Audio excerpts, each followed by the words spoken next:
We asked Rich, what he's been so inspired by, and I think it's a similar theme, the give mode that a lot of people are in, both within his own organization, but across the industry. And this session is obviously tantamount to that. So with that, Rich, I'll turn it over to you and introduce yourself, and can't wait for your presentation. Yeah, thanks so much, Alex. I appreciate it. Hello, everyone, and welcome. My name is Alex Mitchell. My name is Rich Durante, and I head up the healthcare team at Maru Matchbox. Now, today, my goal is to demonstrate how we're able to provide a holistic perspective of any audience that we're interested in by tapping into emotions in addition to attitudes and behaviors. And we'll demonstrate this by focusing on internal research we conducted with chronic pain patients. For those of you who may not be familiar with Maru Matchbox, I first just want to very briefly introduce the company. We are a research consultancy, and much of what we do focuses on behavioral science. What makes us unique is, first of all, we have a powerful tech-based platform for conducting research.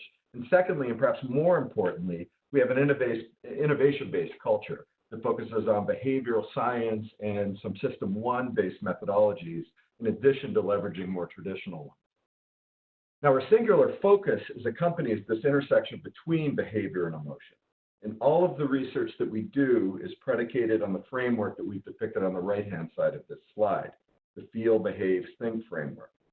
Now, primary research has historically captured the think and behave components of a particular target audience, but what it's often lacked, and what will be the focus of my discussion today, is the feel component. Now, as I mentioned earlier, we pride ourselves in having an innovative culture. And one of the methodologies that we've recently developed and launched is something called brand emotion. Now, briefly, brand emotion is an approach that leverages visual semiotics to understand what individuals associate with brands or other relevant stimuli. So we've done it with brands. We've also done it with more tactical things like communications, logos, things like that. Now, this is a data-driven approach. The foundation is a library of 9,000 images, each of which, based on prior research, is linked to specific emotions. Now, these emotional linkages, as we note here, have been validated in over 50 countries and have been successfully used in over 90. And because we're dealing with images and not words, the approach is agnostic of a specific language. Now, the way it works is that a respondent is asked to describe a brand by creating a collage of up to 10 images. They do this for one or more brands, and then are asked to do the same thing for their ideal brand. Now, we use the images that they select to identify the top emotional associations for the brands that they were asked to respond to. So now what I'd like to do, just having provided some background, is to illustrate this by turning to some internal research we conducted in the healthcare arena with chronic pain patients. We conducted this research with over 2,000 chronic pain sufferers in the US, Canada, and the UK. And these are individuals who consistently experience pain associated with either arthritis, joint pain, muscle pain, or different types of neuropathy. The results that we'll present on the slides that follow focus on the 800 sufferers that we talked to in the US. These respondents completed an online survey that focused on their experience with pain, how their pain is currently being managed, and their perceptions of different pain treatments. Now, a key element of our section on understanding perceptions was a subsection that was devoted to brand emotion. Specifically, what we did is we captured the emotional resonance of 2 medications for each patient. The medications each respondent saw were selected from a group of medications that included oxycodone, Advil, Tylenol, cannabis, and CBD. Now, in addition to this, each respondent also completed this task for their ideal pain medication. Now, as I noted earlier, brand emotion generates the top emotions that are associated with each brand, and we call this a brand's emotional signature. So on this slide at the top, we present the emotional signature for oxycodone, which is an opioid in which, as you can see, the emotions that are associated with this medication are relatively negative. The top emotions associated with oxycodone include being damaged, feeling as though they're struggling or embattled, and feeling irrelevant or disengaged. Now, in this slide, we present the emotional signature for Advil, which is a significant contrast with the one that we just saw for oxycodone. So instead of emotions like damaged or embattled, we see that Advil's emotional center is contentment, a feeling, a sense of satisfaction with the pain relief that the product provides. The signature also includes feelings of trust, which is a sense of balance, steadiness, and strength, and stimulation, which means feeling energized. Now, the third treatment on which we're focused is cannabis. And as with Advil, we see that the strongest emotional association is with contentment, again, being satisfied with the relief that the product provides. Interestingly, though, pain sufferers also associate cannabis with a couple of other positive feelings, being capable/competent, and with being hopeful.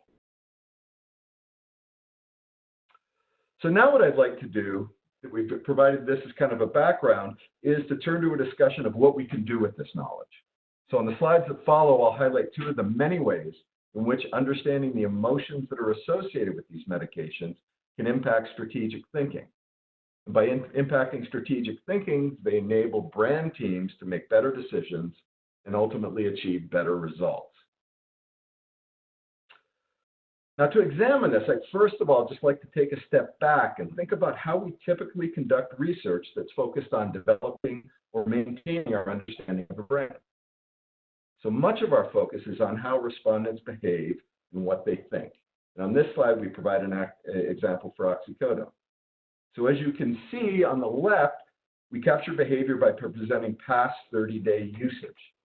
So as we can see on this chart, 25% of the chronic pain patients we spoke to in the US have used oxycodone at least once in the past 30 days.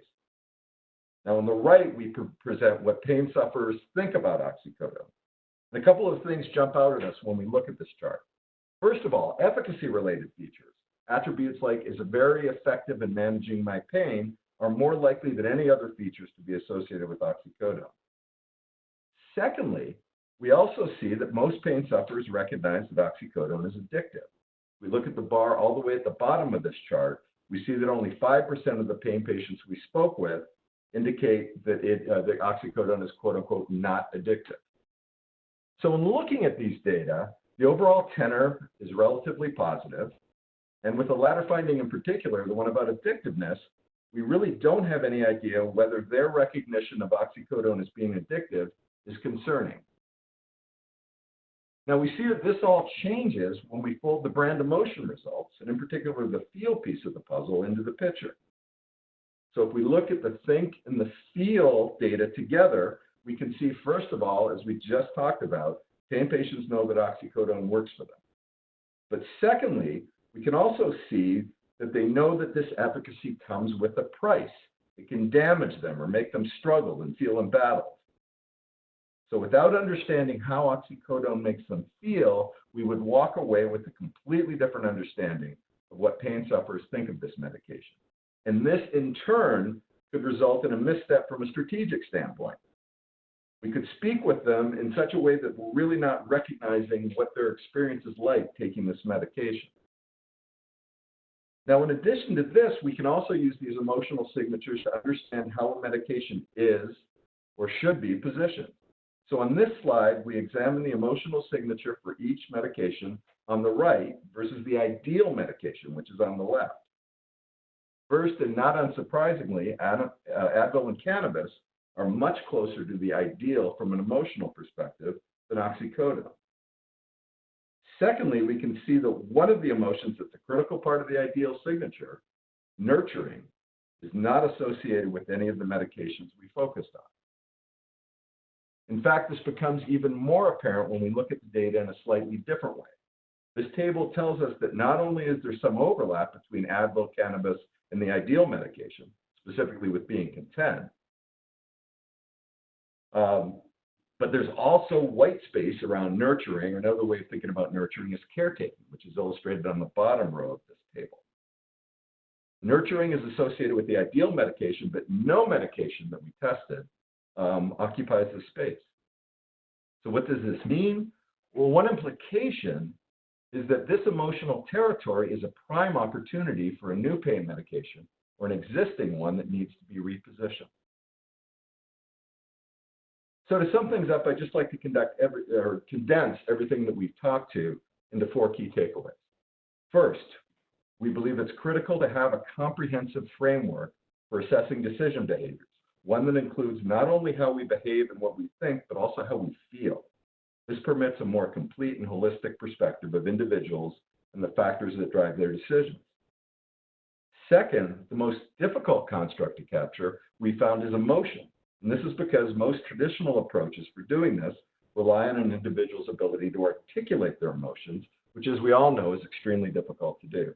So to counter this, one of the things that we've done is developed an approach called brand emotion, which leverages visual semiotics to gauge emotional association.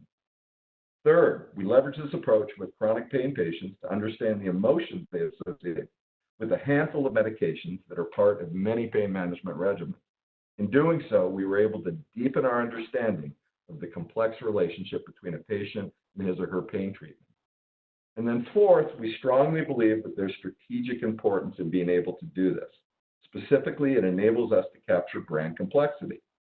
An example of this was our discussion of oxycodone and the way in which its emotional signature dramatically changed our interpretations of how patients perceive this medication. And in addition to capturing brand complexity, emotional signatures enable us to identify emotional niches that a medication may occupy and also identify untapped emotional terrain. Lastly, I just want to emphasize that this approach is applicable across industries. I know that some of you who dialed into this webinar are from the pharma industry, so it's my hope that this example with chronic pain patients resonates with you. But for those of you who work in other industries, I do want to reassure you that we've successfully applied this approach in a broad range of areas. It basically works for all brands, regardless of the industry you're in. So with that, I'll turn things back over to Alex, and I'm happy to answer any questions that folks have. Thanks, Rich. And we definitely do have lots of questions coming in. So one actually sort of follows from your comment about this being applicable across industries. And it's really, how much budget cash-strapped companies should place on behavioral research. I obviously have a point of view on that, which is that research, if it's done well, will create value and therefore pay for itself. But I'm wondering your point of view. On research, again, it gets at a broader question of the degree to which research kind of impacts the thinking in your organization. And every organization is a little bit different in terms of the degree to which they value research and the degree to which they're kind of able to apply it.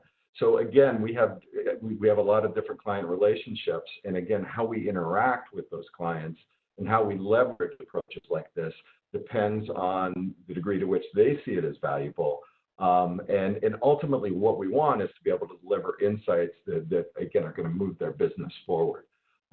So in a lot of situations, something like brand emotion is a really nice addition to to kind of what a company may be doing kind of from an insights perspective. With other clients, it may not be appropriate, and we have other kind of tools, methodologic tools that we can use in those cases. So again, we take more of a consultative approach and really kind of apply it on an as-needed basis, depending on what the questions are we're trying to answer and who the client company is that we're dealing with. Hope that answers that question. Yeah, and another one, I mean, this one very specific to OTC in particular, but the question is really, how do you deal with the fact that OTC is not just emotion and rational? There's a third party, the pharmacist or prescription that's involved in the conversation. So how do you factor that into your work? Third party involved in the conversation. So I'm assuming that we're talking more about prescription meds and the fact that the patient is only kind of one part of a more complex buying process. Exactly. Yeah, and oftentimes, I mean, basically what we're trying to do when we do, when we're working with the client who does direct-to-consumer communications to try and influence the patient, there's a couple of things we're trying to get them to do. One is just to at least make them aware of the fact that that a particular medication is an option for a condition that they may have, and to try and encourage them to at least talk to their physician about that medication. Secondly, sometimes, and again, it depends on the therapeutic area and the medication that we're dealing with, messages can be related to, more and more can be related to adherence and trying to kind of at least make patients aware of the importance of adhering or taking a medication as prescribed. And one final question then, and it follows on from that. Have you ever found a category where this doesn't work? It's a great question. I don't know that that we've necessarily found something where where kind of emotional connections aren't part of the aren't part of the decisions that consumers are making. One could argue that in more of a B2B audience where, quote unquote, there are more the decisions are based on more rational factors, that emotions don't come into play. But I know my personal experience, having done research in healthcare and for clients outside of healthcare, any decision, there is an emotional component to it. And it's a matter of whether we can really unearth it, understand it, and the role that it plays in a decision vis-a-vis other more rational factors. And I would wholeheartedly concur with that. And it actually goes to another question that we haven't asked that came up in the conversation, around how businesses are behaving, in moments of crisis. Every decision absolutely does have an emotional component to it, even if ideally we'd be using data to drive it. So I would wholeheartedly agree, and it's really one of the strengths of behavioral science. It's just understanding how people make choices that applies equally across all humans and therefore all different categories and contexts. Yeah, again, I would agree. Yeah. Thanks, Rich.